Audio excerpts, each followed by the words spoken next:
नमस्कार। कक्षा 10 में माध्यमिक शिक्षा बोर्ड राजस्थान अजमेर का मॉडल पेपर जो जारी हो चुका है और वो आज हम सॉल्व करेंगे। तो मॉडल पेपर देखो 2026 का और विषय इसमें गणित। सबसे पहले निर्देश देख लीजिए, निर्देश क्या दिए हुए हैं। प्रश्न पत्र को हल करने के पहले परीक्षार्थी सर्वप्रथम अपने प्रश्न पत्र पर नामांकन अनिवार्य लिखें। मतलब रोल नंबर आपको सबसे पहले लिखना है। फिर इसमें सभी प्रश्न करने अनिवार्य, जितने प्रश्न दिए आपको सभी हल करने। प्रत्येक प्रश्न के उत्तर दी गई उत्तर पुस्तिका में ही लिखें। तो उत्तर तो आपको आंसर शीट में ही लिखना है उसमें। और जिन प्रश्नों में आंतरिक खंड है उन सभी के उत्तर एक साथ लिखें। तो जिन प्रश्नों के आंतरिक खंड का मतलब है, जैसे पहले प्रश्न के 18 भाग हैं आपके 1 से लेकर 18 तक, तो इन सबको एक साथ लिखना आपको। ऐसा नहीं है कि पहले का पहला यहाँ कर दिया फिर पहले का पांचवा आप कहीं कर रहे हो। नहीं, सभी प्रश्न आपको एक साथ हल करने हैं। और दूसरे के भी ऐसे रिक्त स्थान वाले हैं, तो 1 से लेकर 6 तक है मान लो, तो 6 के 6 आपको एक साथ हल करने हैं। प्रश्न का उत्तर लिखने से पूर्व प्रश्न का क्रमांक अवश्य लिखें और वो क्रमांक सही भी होना चाहिए। जैसे मान लो अगर आप पहला प्रश्न कर लिया आपने, दूसरा कर लिया, अब तीसरा प्रश्न आपको नहीं आ रहा, चौथा प्रश्न नहीं आ रहा, तो अगर आप सीधा पांचवें प्रश्न पर जा रहे हो, प्रश्न का क्रमांक 5 लिखना है। ना कि आपने ऐसे कर दिया कि पहला दूसरा और इसको आपने नंबर दे दिया तीसरा, तीसरा नंबर नहीं देना। पांचवा प्रश्न हल करे तो नंबर 5 ही देना इसका, प्रश्न नंबर 5, और फिर आगे उसका हल कर देना। बस प्रश्न का नंबर डाल के हल लिख देना चाहिए, पूरा प्रश्न यहाँ पर लिखने की जरूरत नहीं है। नेक्स्ट देखो 6 नंबर पॉइंट क्या दिया हुआ है कि प्रश्न पत्र के हिंदी व अंग्रेजी रूपांतरण में किसी प्रकार की त्रुटि, अंतर या विरोधाभास आपको नजर आए, हिंदी वाला जो है वो प्रश्न में इसमें सही माना जाएगा। हिंदी वाले भाग को क्या मानेंगे, सही। ये इसमें 6 निर्देश थे, एक बार आप अच्छे से पढ़ लीजिए। कोई पॉइंट आपको समझ में नहीं आए तो आप वापस कमेंट करके पूछ सकते हो। अब देखिए पहला प्रश्न, सेक्शन ए, खंड ए। इसमें देखो 1 से लेकर आपको पहले के 18 भाग मिले और सभी प्रश्न एक एक नंबर के हैं। तो पहला मतलब जो क्वेश्चन है वो 18 नंबर का है, पहला क्वेश्चन। और बिल्कुल छोटे छोटे प्रश्न है इसमें। तो इसमें बताना आपको निम्न में से अपरिमेय संख्या है। अपरिमेय संख्या कौन सी है। देखो इसका मान हमें पता है, √4 का मान कितना होता है, √2 आएगा। और 4/9 और ऊपर लगा रूट, तो 4 का वर्गमूल आ जाएगा 2 और 9 का वर्गमूल आ जाएगा 3। तो ये भी परिमेय होगी और ये भी परिमेय संख्या होगी। हमें पूछिए ए परिमेय, तो ए परिमेय बची अब इन दोनों में से। हमें पता है रूट वाली संख्याएं जो है रूट के अंदर आती है, वो संख्या क्या होती है, ए परिमेय आएगी, जिनका मतलब वर्गमूल आगे हम हल नहीं कर सकते या दशमलव में आए। और रूट के अंदर अगर ऋणात्मक संख्या आ जाए, रूट के अंदर ऋणात्मक, तो वो संख्या होती है काल्पनिक। ये हमने b² - 4 रेसिड्यू का समीकरण में जब हम निकालते हैं b² - 4ac, और ये इसको हम रूट में लेते टाइम अगर इसका मान नेगेटिव आए तो हम इसे क्या मानते हैं, काल्पनिक मानते हैं। तो ये काल्पनिक संख्या है। तो अपरिमेय संख्या कौन सी हुई फिर, √2। तो पहले का हो जाएगा ए। प्रश्न नंबर 2 देखिए, निम्न में से कौन सा कथन सही है। HCF गुणा LCM, ऐसे इसमें ए बी लिखा तो कंफ्यूज मत होना। मेन इतना ही है इसमें, HCF गुणा LCM। अब देखो HCF है किसका, ए बी का, और LCM भी किसका है, ए और बी का। तो हमें पता है जिन दोनों संख्याओं का हम LCM और HCF का गुणा ले रहे हैं, उन्हीं दोनों संख्याओं का गुणा क्या होता है, बराबर होता है। तो a गुणा b इसके क्या आएगा, बराबर आएगा। तो a भाग b ये नहीं होगा, a गुणा b ये राइट है, a प्लस b नहीं होता, a माइनस b भी नहीं होता। बस। प्रश्न नंबर 3 देखिए, 3 नंबर में क्या दिया है, एक बहुपद है px, px के लिए y बराबर px, मतलब जो y है वो px के पदों में है। और पी एक्स के शून्यों की संख्या, पी एक्स के शून्यों की संख्या यानी कि जो y का मान है वो जीरो कब आएगा, y किसके बराबर है, पी एक्स के बहुपद के बराबर, और y का मान क्या आना चाहिए, जीरो।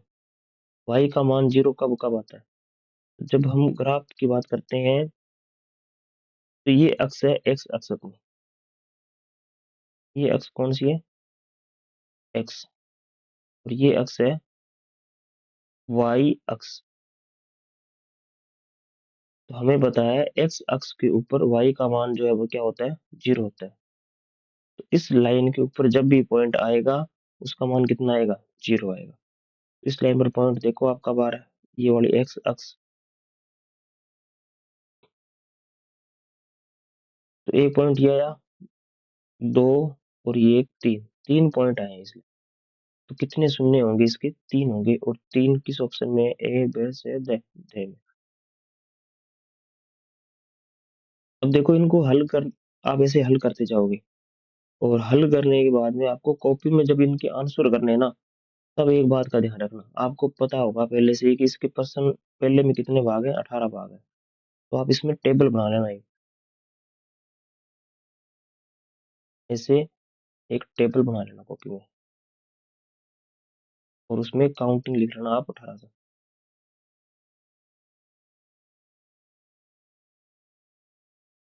इसमें मैं आपको लिख के बता देता हूँ इसे।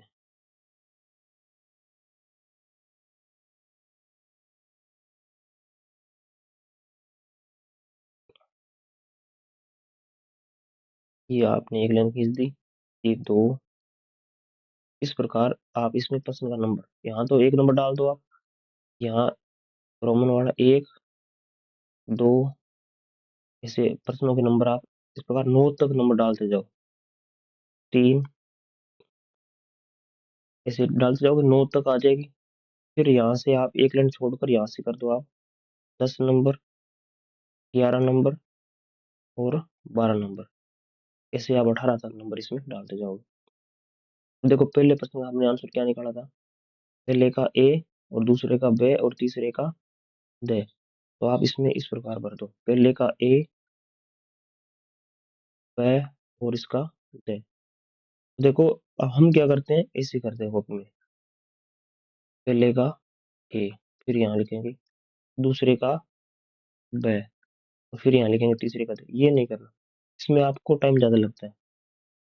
तो देखिए परीक्षा में कॉपी आपको कम से कम 15 मिनट पहले मिल जाएगी। रोल नंबर वगैरह लिखने के बाद में आपको पता है पहले के 18 भाग करने ही करने, तो आप इसे टेबल बना लेना एक पहले।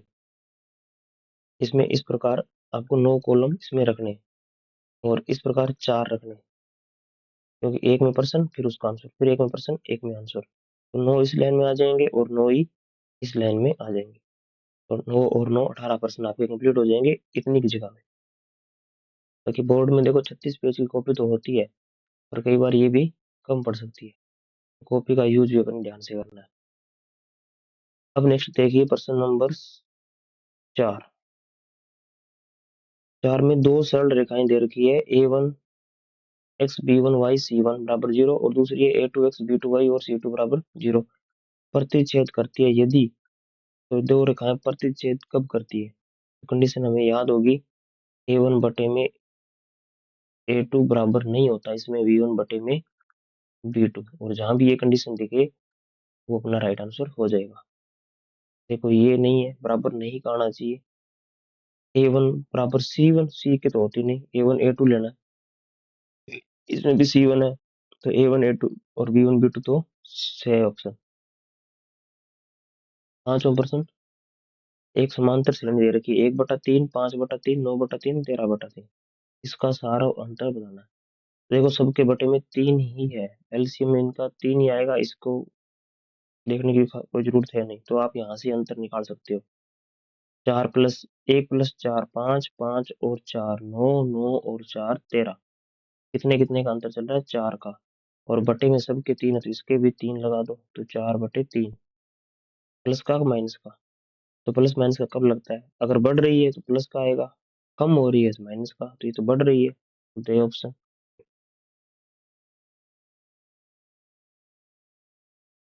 अब प्रथम एन धन पूर्णांकों के योग का फॉर्मूला। प्रथम एन धन पूर्णांकों के योग का फॉर्मूला क्या होगा? तो धन पूर्णांक क्या होते हैं? 1, 2, 3, 4 ये होते हैं। वैसे तो इसको याद रखना, formula n n plus one by two होता है। फिर भी इसको हम करते हैं समांतर श्रेणी से होगा, एक फॉर्मूला बने समांतर श्रेणी से बनाएंगे अपने इसको एपी वाली प्रश्नावली से। तो प्रथम धन पूर्णांक आपको पता होना चाहिए, 1, 2, 3, 4, 5 ये चलेंगे, और कहाँ तक लिए? इसमें एन तक लिए। तो इनका योग का फॉर्मूला तो एस एन होएगा।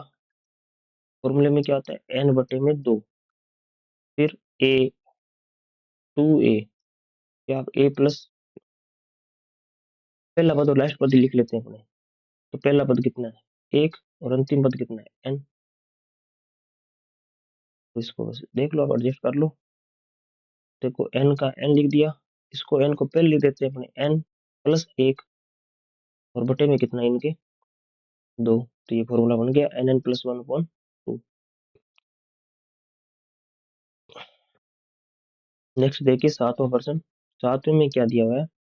आकृति दी हुई है और त्रिभुज ए बी सी सर्वांग सम है त्रिभुज डी ई एफ के, और किस नियम से सर्वांग सम है ये हमें बताना है। त्रिभुज देख लीजिए, ए बी सी ये वाला और डी ई एफ ये वाला।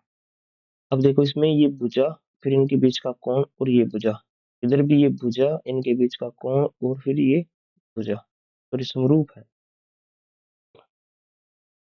तो नियम कौन सा आएगा? भुजा कोण भुजा, यानी कि side angle side, side angle side, S A S नियम लगा है, जहां भी दिखे आपको उसको राइट करना है। तो एस एस नहीं है, ए एस ए नहीं है, ट्रिपल ए भी नहीं है, एस ए एस नियम है। सभी ऑप्शनों को एक बार आपको देखना है। बिंदु 3, 4 की एक्स अक्ष से दूरी, तो ये आपकी सातवीं प्रश्नावली जो निर्देशांक ज्यामिति है उसका प्रश्न है। और ये बिल्कुल ही आसान प्रश्न है।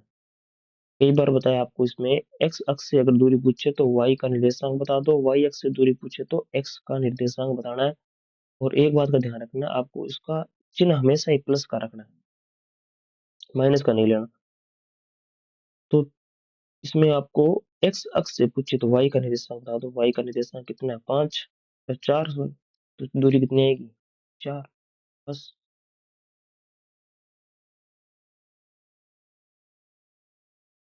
दिए गए समकोण त्रिभुज में cos c का मान, तो आपको c के लिए cos c का फॉर्मूला याद होना चाहिए आपको। आधार बटे में क्या आएगा? कर्ण। आधार बटे में कर्ण। देखो यहाँ पर c है, c के सामने वाली भुजा क्या कहलाएगी? लंब। और ये 90 डिग्री है, इसके सामने एक भुजा क्या कहलाएगी? कर्ण। तो ये क्या बच गया? आधार।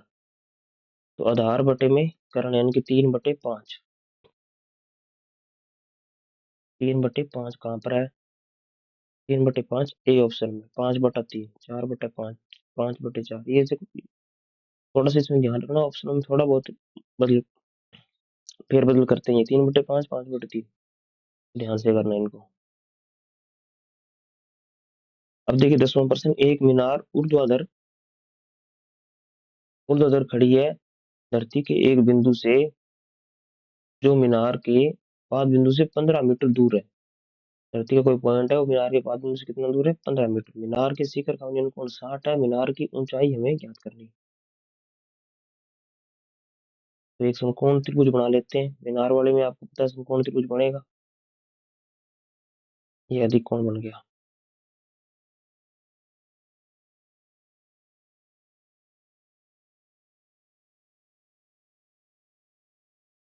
इसमें देखिए, इसके पाद बिंदु से 15 मीटर दूर कोई बिंदु है, ये मीनार है आपके, और ये इसका पाद बिंदु, और यहाँ से एक 15 मीटर दूर एक कोई पॉइंट है, 15 मीटर दूर। और यहाँ पर ये कोण लेना आपको 60 डिग्री। 60 डिग्री कोण। अब आपको बताना है ये ऊंचाई h। तो h बटे में 15, ये फॉर्मूला किसका बन गया? लंब बटे में आधार tan का। tan कितना? 60 डिग्री।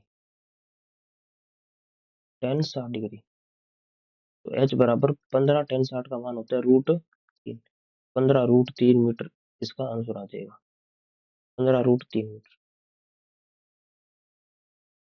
आपको इसमें 36 मिनट मान के चले हैं बोर्ड में, आपको 36 से कम ही लगाने हैं। तो अब देखिए, वर्त पर स्थित किसी बिंदु पर खींची गई स्पर्श रेखाओं की संख्या। कोई वर्त है, उसके ऊपर ही कोई पॉइंट है, वर्त के ऊपर कोई पॉइंट है, वहां से कितनी स्पर्श रेखा खींच सकते हैं। मान लो यहाँ एक पॉइंट मान लिया मैंने, इस पॉइंट पर आप कितनी स्पर्श रेखा खींच सकते हो, तो इस पॉइंट पर एक ही खींच पाएंगे, इस पॉइंट पर एक स्पर्श रेखा हम खींच पाएंगे। ये पॉइंट है, यहाँ से एक स्पर्श रेखा आएगी, तो इसमें आएगा ए। नेक्स्ट देखिए 12 नंबर प्रश्न। 5 सेमी त्रिज्या वाले एक वर्त है,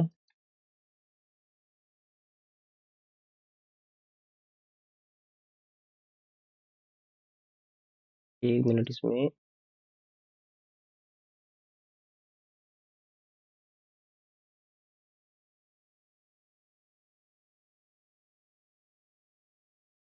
5 सेमी त्रिज्या का एक वर्त है,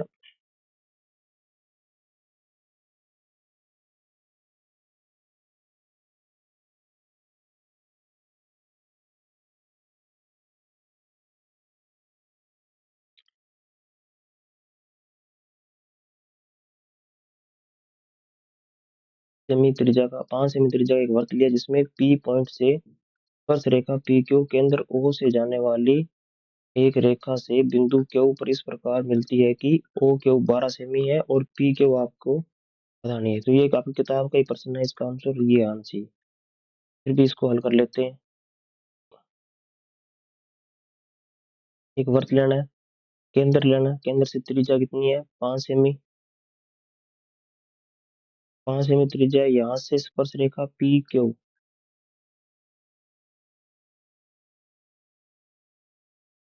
स्पर्श रेखा की स्पर्श रेखा का नाम है इसमें पी क्यू, और ये पॉइंट पी दिया है इसका स्पर्श बिंदु वाला, और ये है क्यू पॉइंट, केंद्र है इसका ओ। अब यहाँ से ये पी क्यू इस ओ क्यू को मिला दिया हमने, और ओ क्यू की लंबाई हमें दे रखी है 12 सेमी, ओ क्यू की लंबाई हम 12 सेमी लिख देते हैं। तो अब ये दूरी पूछी है, तो कर्ण स्क्वायर माइनस लंब स्क्वायर बराबर 1000 स्क्वायर आ जाएगा, और रूट में आएगा, तो रूट 12 का स्क्वायर माइनस 5 का स्क्वायर, पाइथागोरस प्रमेय लगाएंगे। 12 का स्क्वायर 144, और माइनस करना आपको इसमें से 25। तो 144 में से 20 गए तो 24, 24 में से 5 और गए तो 19, तो 119 रूट के अंदर इसका आंसर 119 रूट सेमी किया जाएगा। 13 नंबर में देखिए, थीटा कोण वाले वृत्त के त्रिज्या खंड का क्षेत्रफल बताना है। तो देखो, क्षेत्रफल में आपको त्रिज्या खंड के क्षेत्रफल में आपको ध्यान में होगा पाई आर स्क्वायर आता है। तो पाई आर स्क्वायर किसमें है, इसमें है नहीं है, इसमें है नहीं है, साथ में क्या लगता है थीटा बटे 360, थीटा बटे 360 किसमें है, देखो 360 बटे थीटा और थीटा बटे 360, तो बे ऑप्शन आएगा इसका।